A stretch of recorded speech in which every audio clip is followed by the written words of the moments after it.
Now see it, person to person, a weekly document for television, as told by the faces and voices of people in the news.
But do you think, now obviously you're here because you like the guy, Yeah. but do you think now at least some people are going to look at him, say, well, you know, he was a winner for a while, but what a loser to go out that way? Well, some people probably will, but I won't. I'll always look at him as a winner, because it's just his. If it was his way, then it's his way. Everybody, no one should judge anybody on how they live their life.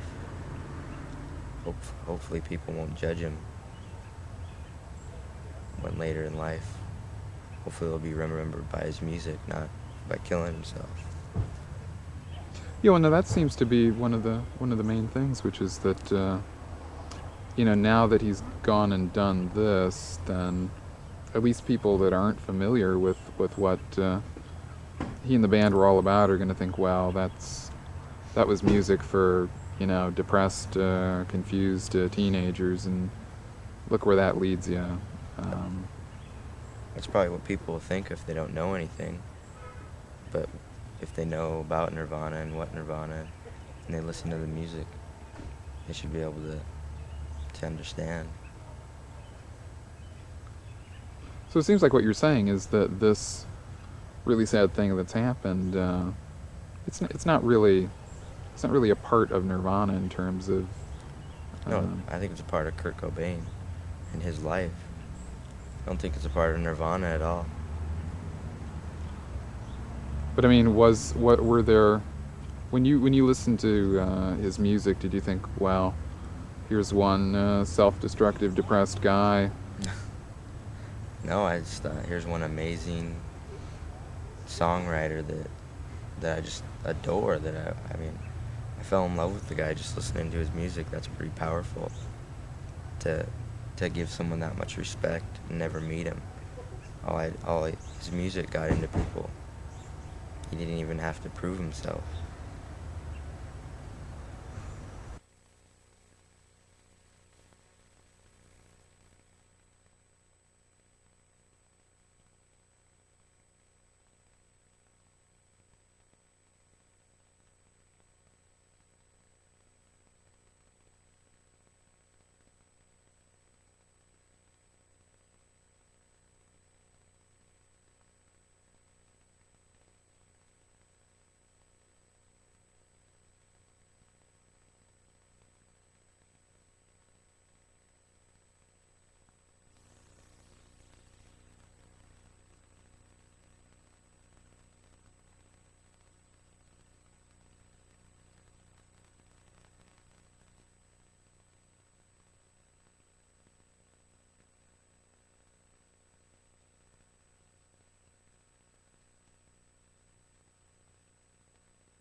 hospital, victim of shotgun wounds sustained early this morning.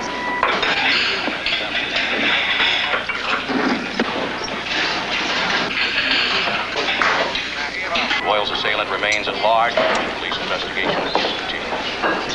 This is your weather girl, Barbara Volpe. Today's report on Seattle and vicinities. High today in the upper 50s. Wallington overnight low of 42. Cloudy. Clearing in the late afternoon. What was just on the Light to news? moderate rain showers tomorrow. Sorry, I wasn't paying any attention. Be sure the kids The detective that you shot this morning. He died. Centered 400 miles off the coast. Going down to see my folks. Why don't we get into that Green Hornet of yours and go down together? I'd like to, but I see. Lon, why don't you catch on? Police work can't be done these days.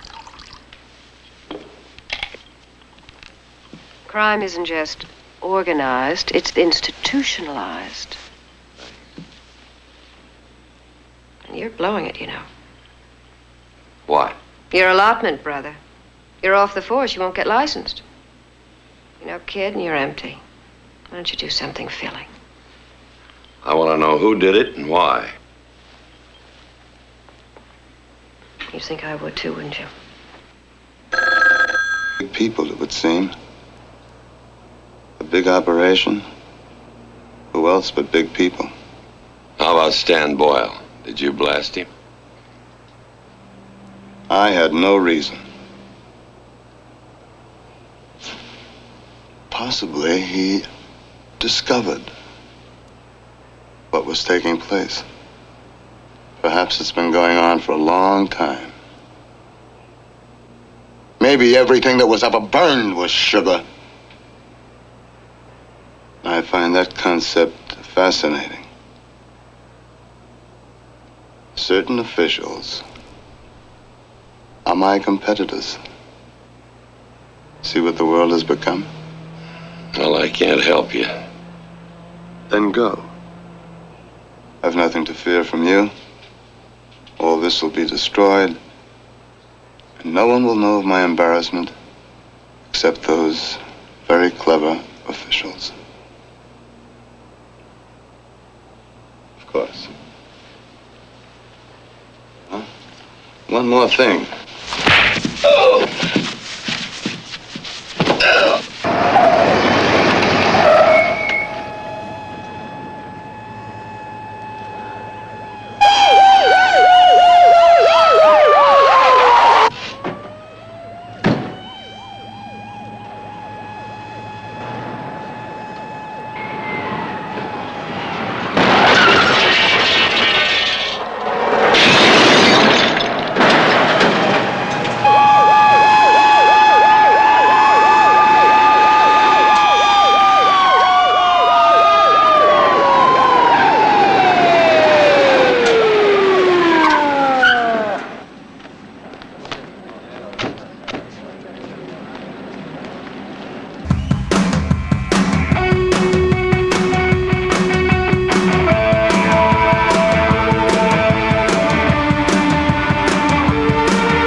You!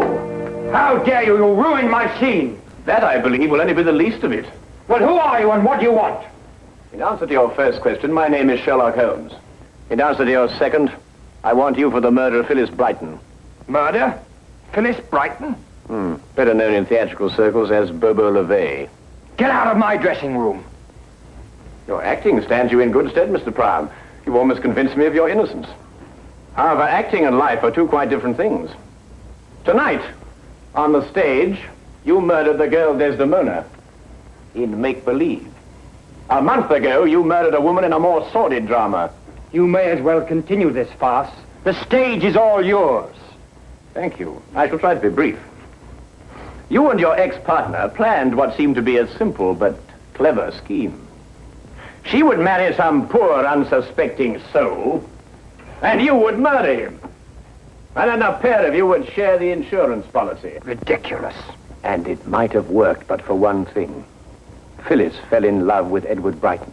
I don't know what you're talking about. I don't know any Phyllis or any Brighton. Then perhaps, Mr. Priam, you are familiar with Romeo's lines. How oft, when men are at the point of death, have they been merry? Get out of here! I've heard enough! Not quite enough, Priam. It was you who had the vicious argument with Phyllis Brighton when she refused to continue with your scheme. And it was you who, in a fit of jealous rage, stabbed her to death. And so shall you die!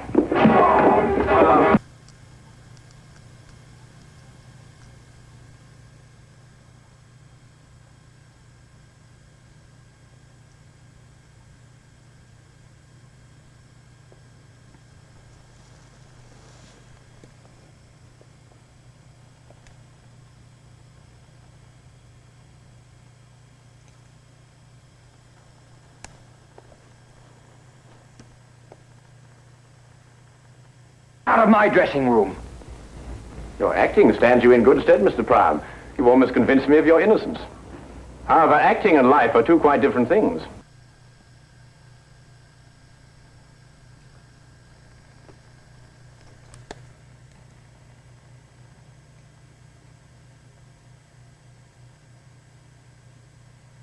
Holmes!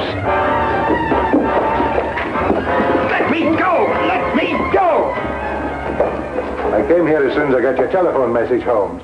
What's going on here and who's he? No time to explain now, Lestrade. I want you to arrest this man and order a stay of execution for Brighton. I'll be able to prove conclusively in the morning that Brighton is innocent and this man is guilty. All right, Holmes, I'll take your word for it. You'd better come along with me.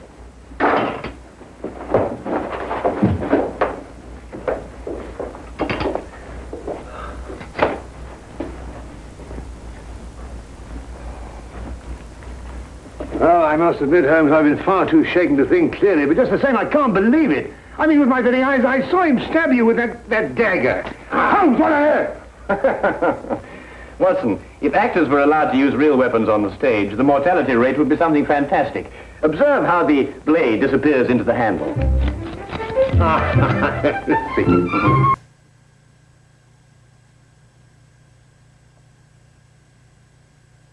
It. I mean, with my very eyes, I saw him stab you with that dagger. Holmes, what on earth? Watson, if actors were allowed to use real weapons on the stage, the mortality rate would be something fantastic.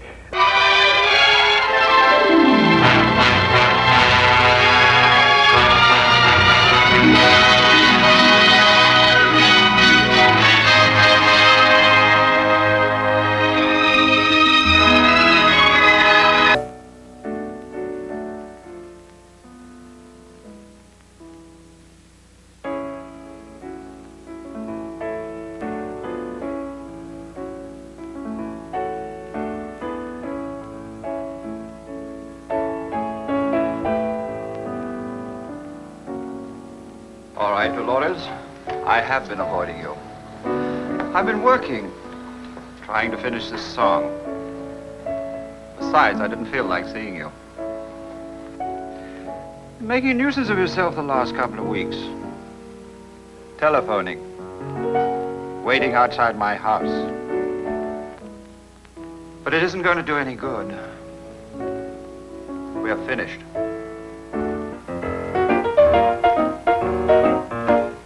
This one will be yours.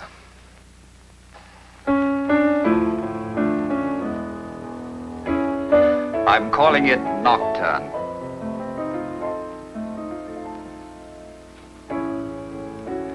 Nocturne. You are my nocturne. For when I see you, sweet music begins.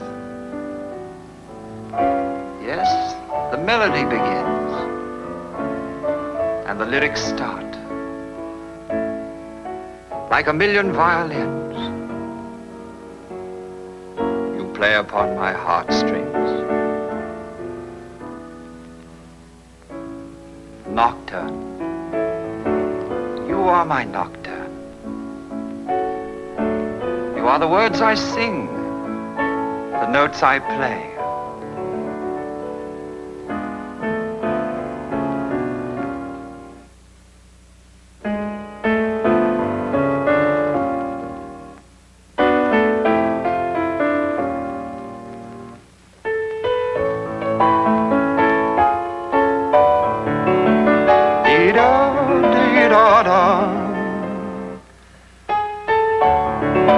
But it's over and done.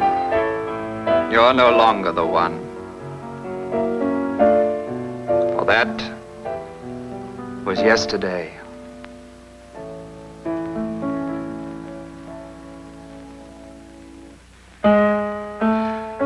How would it be if you went away for a while, Angel? Up to the mountains or to Palm Springs. Meet people. Have a good time.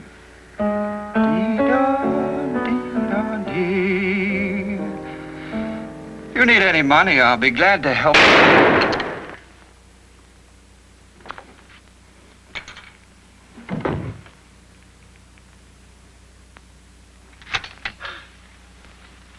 You through wasting the city's film, Olson? Why can't a pretty girl bump herself once? Gets monotonous making pictures of men all the time. Why don't you get yourself a job in the Police Gazette? Want to go to work, Doc? Better get the prints first. Whatever you say, Lieutenant. I don't get this. What? A big music writer with dough, a nice house, plenty of girls. Why should he kill himself? Remind me to ask him at the inquest. What do you think, Joe? Ask Halverson. He's in charge here. Nice of you to admit it, Joe. Hey, he was writing a song. Do you think he'd kill himself if he was doing that? I'm no musician. I'm a detective. We got one revolver, his. One shot's been fired.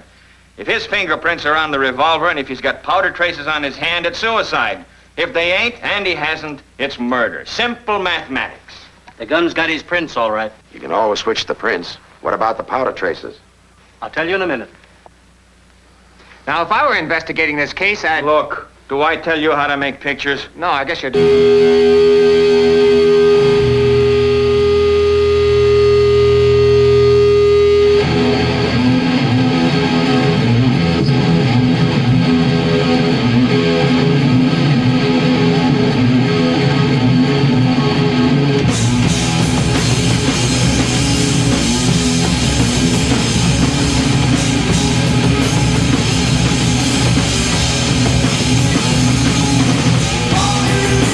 Just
He was a strong, active, upbeat, happy officer and father of three. And he was just a strong, healthy young man. And I think that is one of the shocking things of this, is that someone so strong and so healthy could end up like this.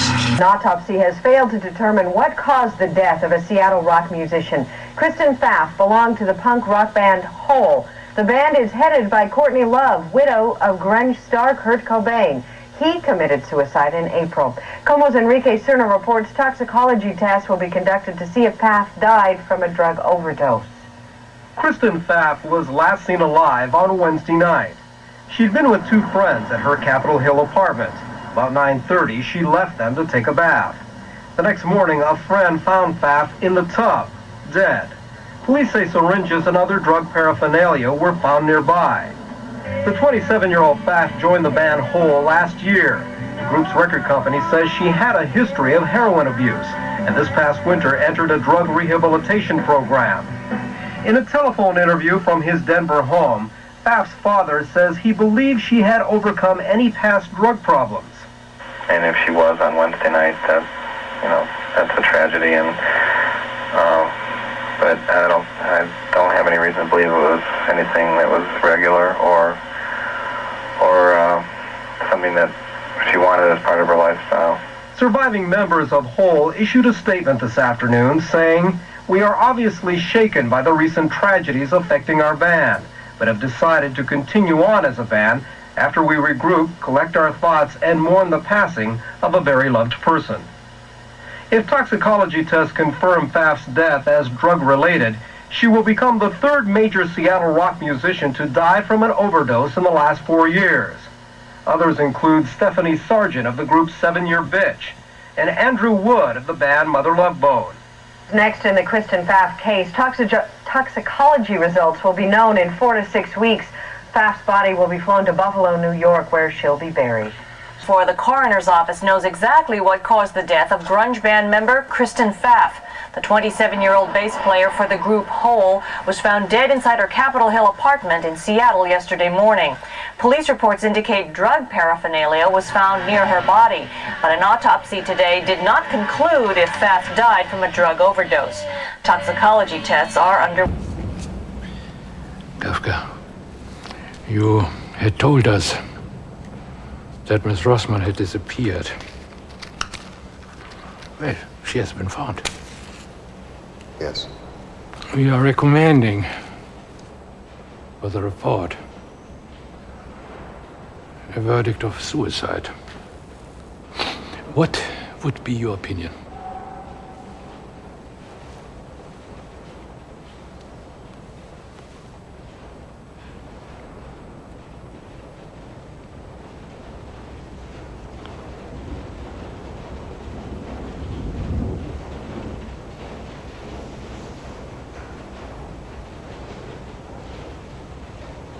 Suicide. I'd have to agree.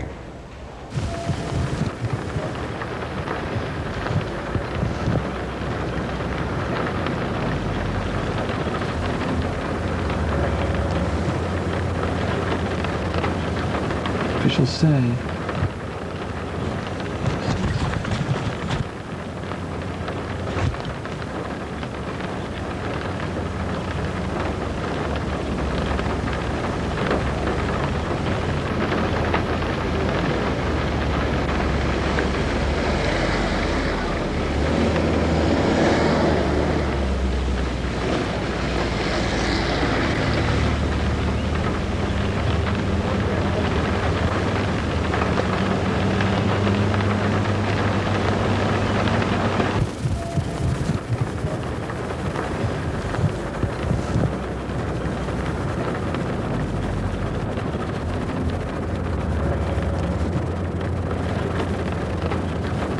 officials say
Hello, I'm Richard Lee.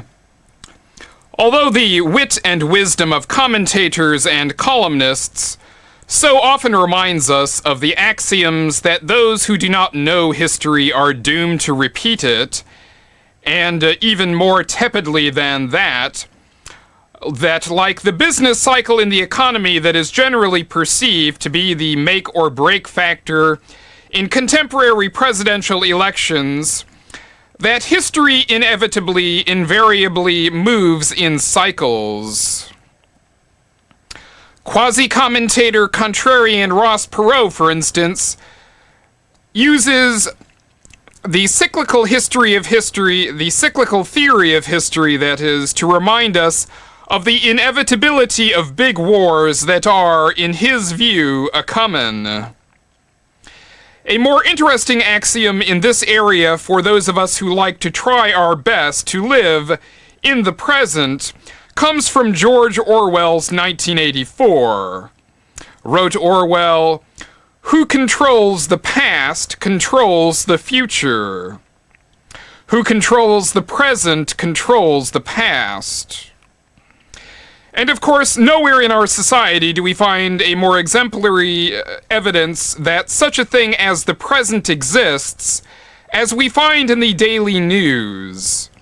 The news is marketed, in fact, more or less on a basis that to miss it for a day is to somehow miss out on the contemporaneousness of life for that day, to miss a day forever, so it would seem.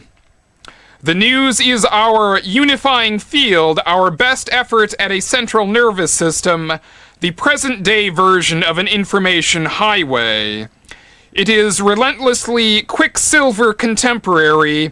It is, we might say in an homage to comedian Flip Wilson, the church of what's happening now.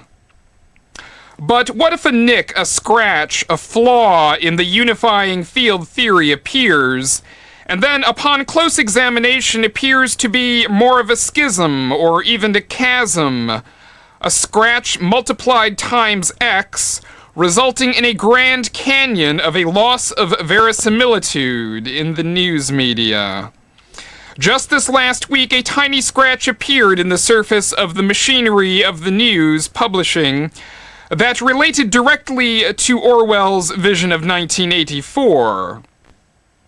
Orwell's protagonist, Winston Smith, is employed daily in revising the past of the daily news, the Times of London, essentially, or its Newspeak equivalent, if memory serves correctly. Winston Smith's task in the novel is to go through the past editions of the paper and to make alterations that help yesterday's daily news on record conform to the wishes of the ruling party of his day. These manipulations of fact include photographic manipulation, and it was in this area that we found a minor stir of controversy this week in the celebrity murder trial mega event of O.J. Simpson. Newsweek, as you may have heard, printed Simpson's mugshot on their cover basically straightforwardly, while Time magazine printed a darkened, more sinister photo manipulation of the Simpson snap, raising questions about their trying to condemn him prior to trial, or even a presentation of the most important evidence in the case. And even more offensively, perhaps, Time magazine seemingly played into the most cringing of racial stereotypes about skin color being some sort of gradation scale on which one can judge degree of acclimation to Euro culture, or even worse, likelihood of guilt in a savage crime. The Time editors rushed to run a full-page explanation this week, complete with efforts at apologies, but we have yet to see the editors at the various news media rush to take the plunge not to use photo manipulations or photo illustrations, as they prefer to call them. Still, the fact that our open democratic society can engage in this lively debate over such an issue and arrive at moderate stances, and even have editors issuing apologies, stands to inform us that, as the drumbeat of a new soda pop ad campaign is drilling into our heads right now, that everything is really going to be okay. Our society may occasionally exhibit outward manifestations of the sort of thing that George Orwell warned us of in his 1984, but here we are 10 years after the due date for Orwell's Vision of Doom, and we can comfortably see that such debate demonstrates that even in 1984 hasn't arrived yet, and hopefully it never will. Maybe everything really is going to be okay. Or maybe not. Even while the tabloid producers of tabloid television programs make guest appearances on network talk shows to explain their outright glee at the fact that the Simpson case has taken place, as it gives them an endless Michael Jackson-type well of scandal to draw upon all summer long, and the mainstream media has gone after reporting the rather nauseating details in this double murder in a manner that might as well be termed berserk, savage, and bloodthirsty. Here in Seattle, our own big celebrity murder case is left alone, like some jilted bride at the altar. Perhaps we might say, a jilted bride at the altar of the church of what's happening now. O.J. Simpson and his murder trial are what's happening now. Never mind the fact that O.J. Simpson's guilt or innocence will likely be established almost entirely on the basis of forensic evidence, primarily DNA testing on the blood that was at the scene of the crime that is said to have already passed the first hurdle of being a blood type match to O.J. Simpson's, and therefore, in terms of those who really enjoy a good whodunit, this is not a very interesting example of the whodunit genre. If the blood were to somehow turn out not to be a DNA match to Simpson's, of course that would be a real shocker, and this story would turn out to be a true life mystery classic. But as of now, the odds are on the blood being an exact match to Mr. Simpson's, and therefore the Simpson trial becomes a generally sleazy affair in which we are to see how many points his high-priced legal team can score in reducing his sentence, quite possibly getting a stretch of time for Mr. Simpson in prison that Mr. Simpson will find quite manageable, while most of the rest of us find it most outrageous. But back to our jilted bride, the jilted bride of the murder of Kurt Cobain. Left 3 months ago, nearly, awaiting marriage with the major media. It is certainly worth pointing out here, and even those of you who have seen this program previously may not even be aware of this very troubling fact, but so far as we have seen, and I have kept a sharp eye out for this, never a word, never a question, never an article has ever been written anywhere about the possibility, even the possibility, but as we have forwarded in this program, the overwhelmingly strong possibility that the most famous resident of Seattle, whose face as a suicide case graced the covers of many major magazines, did not in fact die by his own hand, but was in fact murdered. This reporter has now done 12 of these hour-long programs and has not received so much as a nibble from the national media on this story. Not that I've tried to market this story aggressively to the national media as of yet. I really haven't, but in fact, I have made my best effort to push this into the mainstream through contacts here in Seattle. Only a few weeks into this series, I got a call from an editor at the Seattle Times who was quite gung-ho to get copies of the tapes of my programs that very same day, as they had heard so much about this program's forwarding a murder theory on cable television, and they simply had to see what it was all about. A couple of weeks of wrangling on the phone with the Times resulted in no mention of any murder theory in their pages, but they did call back to tell me not to miss their May 11th front page article, which addressed quote-unquote unanswered questions about the Cobain death. Although the article contains some enticing tidbits of info, like the last lines of the quote-unquote suicide note of Cobain, and the fact that these last lines were in differing handwriting than the rest of the note, most of the thrust of the Times article was an annoying tendency to emphasize that the hard-working folks at the SPD Homicide Squad, that is the Seattle Police Department Homicide Squad, had done all they could on this, in this sad, sad case. The Times article read very much like a final wrap-up, as it now seems very much to have been, and on close inspection, there were egregious errors in this article. The Times took the word of the Homicide Squad that the last known action of Kurt Cobain was to have taken a taxi to a local gun shop to buy shells with which to blow his head off, although not only does this not check out with the folks at the gun shop, it even contradicted an earlier report in the Seattle Times that Cobain had had police contact. That is, Mr. Cobain had had police contact on that day, April 2nd, where, according to the Times, his trail ended.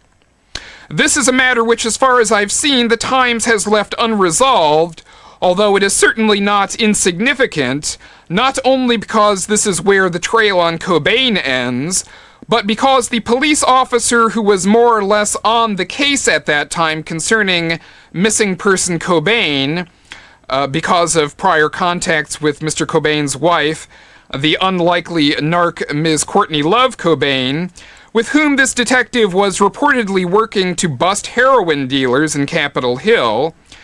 This police personnel working with Ms. Cobain was none other than narcotics detective Antonio Martinez Terry, who has himself died under mysterious circumstances since this time, of a single small caliber gunshot wound while in surgery at Harborview Hospital. To put a fine point on why we bring this up, it is not a certainty that Mr. Detective Terry had contact with Mr. Cobain on April 2nd. In fact, in my interview with Mr. Terry, he denied this, although Detective Terry was not particularly forthcoming in that interview. But it is a possibility that the men had interaction with each other even on this last day of Mr. Cobain's trail, that is, prior to his eventual death at some time in the following 6 days. Nobody's quite sure when. But we must say that Detective Terry has died under mysterious circumstances. To put a fine point on why we bring this up, I am not saying that I know of any definite connection between the deaths of the two men, but then again, I'm not saying that there wasn't a connection. In cop drama TV shows, they usually have a cop working with a wounded comrade grab the emergency room doctor by his white lapels and tell him that they should pretend that this wounded cop is going to be the President of the United States someday, so that the doctor ought to do everything possible to save that wounded cop's life that he would do to save the President of the United States, since he will be held accountable. But contrary to what we might believe from TV cop drama, I haven't seen any such matter even alluded to in in media coverage of the death of Detective Terry. And so where was the cop who was supposed to have been there for him? More succinctly, where in the event of Mr. Terry's death has been the accountability? Not in the press as far as I've seen, although at the memorial service for Detective Terry last weekend, one television reporter was so bold as to offer that the sentiment of those in attendance was that our community needs more solutions to violence, but not more sacrifices. Another apparent sacrifice on the altar of something that has gone terribly amiss in our city is the case of in the case of and in the wake of the death of the murder of Kurt Cobain occurred just 2 weeks ago.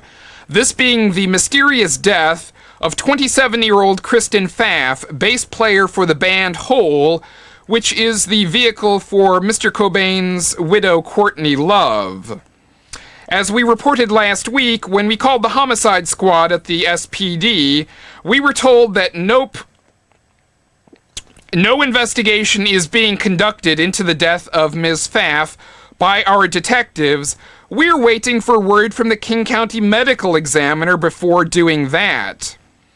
Or, in any case, to proceed in that direction, not necessarily that they will. Local media sources reported that it would be a 4 to 6 week wait to get the toxicology tests back from the lab to establish whether or not Ms. Pfaff's death was drug-related.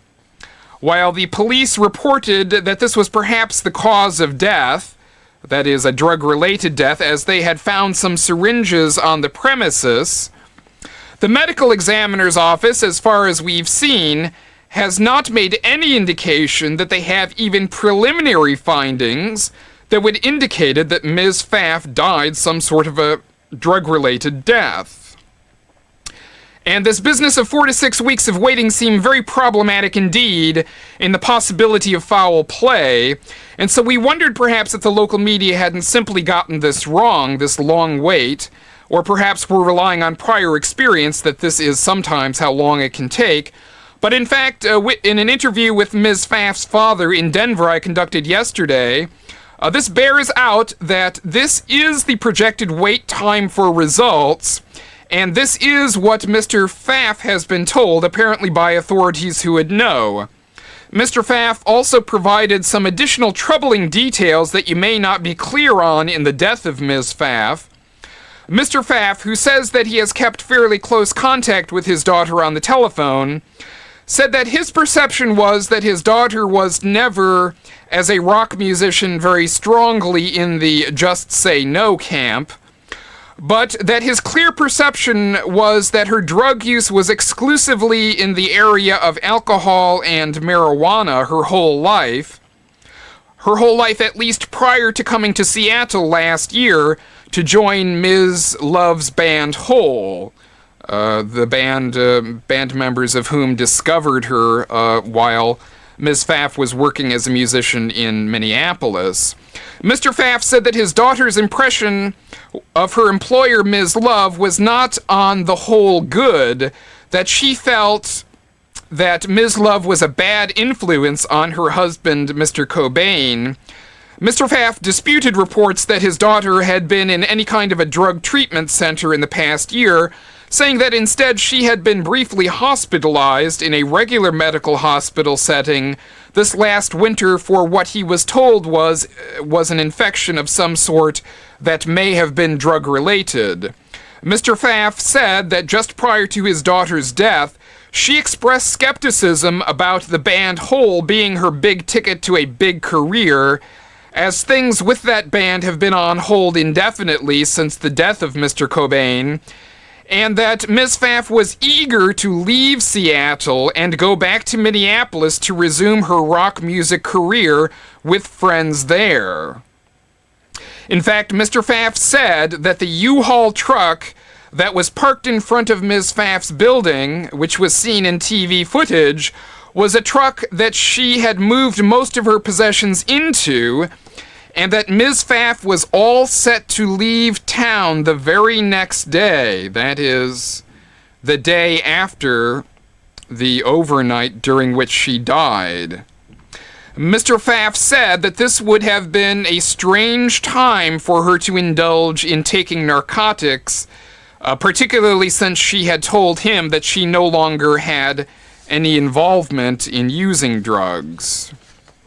But, of course, to put a fine point on that, very strange indeed that someone would take a narcotics overdose, if in fact that is the official version of events. It's the version of events that's been hinted at officially, but certainly not established as a matter of fact. And certainly that would be a very strange scenario indeed for someone to take such a drug overdose the evening before departing Seattle, a city in which she didn't particularly like, eager to go back to her previous home in Minneapolis, where she was apparently eager to resume her musical career there.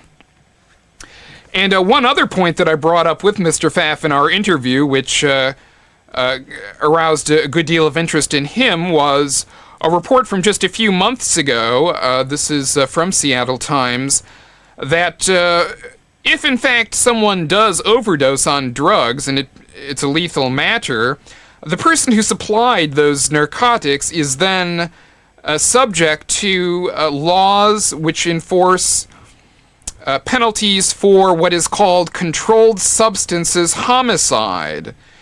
And that is, I read Mr. Pfaff this report that he had a good deal of interest in, which was that as of March of this year, there was an Edmonds man who allegedly gave a friend a fatal dose of heroin before a game of cribbage, and was then charged with controlled substances homicide for doing so. It was only the second case of its kind in Snohomish County. The first ever case was tried in 1992. A man in Linwood was given a 5-year sentence for injecting his girlfriend with cocaine and heroin during a day-long drug binge.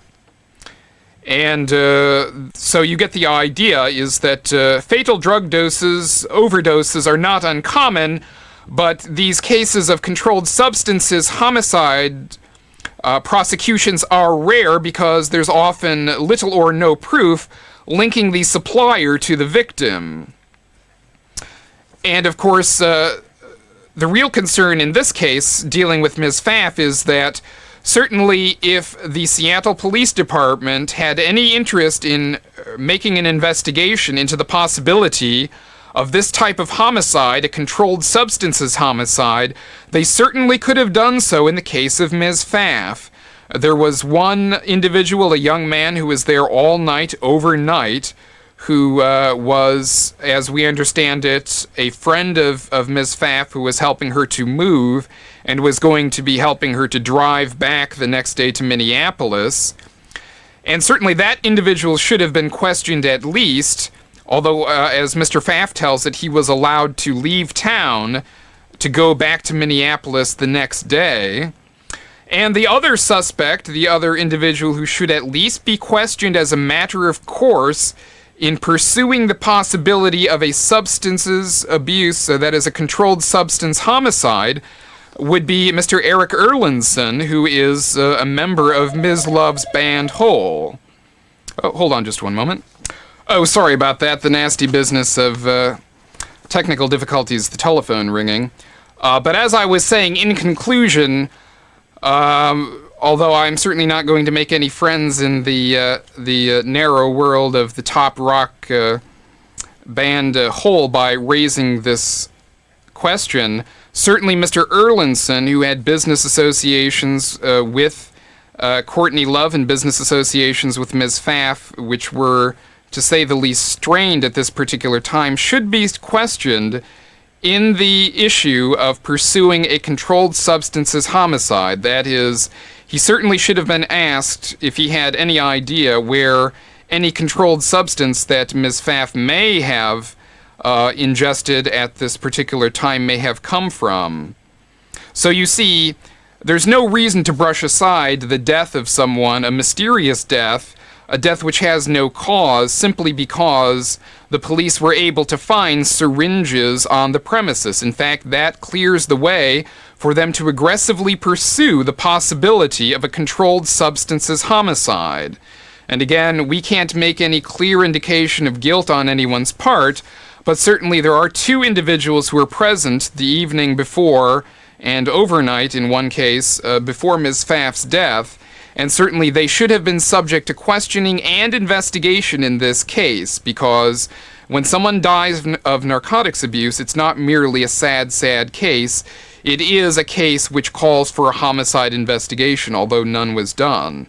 And as we opined last week, this is most likely the case that they don't want to pursue avenues of investigation too vigorously in Miss Pfaff's death, because, of course, there is the possibility that those avenues will lead into further complications in the fact that they brushed aside the death, that is to say, they brushed aside the implications, the very strong evidence of murder in the case of Kurt Cobain. And we realize that we haven't gotten too much into detail on that this evening. That is in a reiteration of facts supporting our contention, my contention, that Kurt Cobain was murdered. So, running out of time, please join me again next week for what will be, at least in part, a reiteration of the evidence supporting the contention that Kurt Cobain was murdered. And perhaps so was Ms. Pfaff, or at least the victim of homicide. And certainly we can even extend this all to Detective Terry, whose death should have been explained publicly in a scientifically verifiable manner. That is, why did this big, healthy, strong detective die of a single gunshot wound from the smallest caliber pistol? So please join us again next week.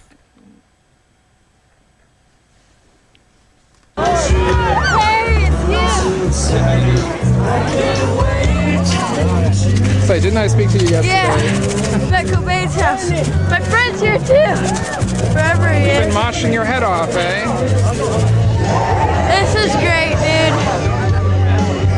Well, yesterday was a bit of a sad day, but you know what the concept of a wake is, I suppose. Yeah, I do. So this is kind of a wake, huh?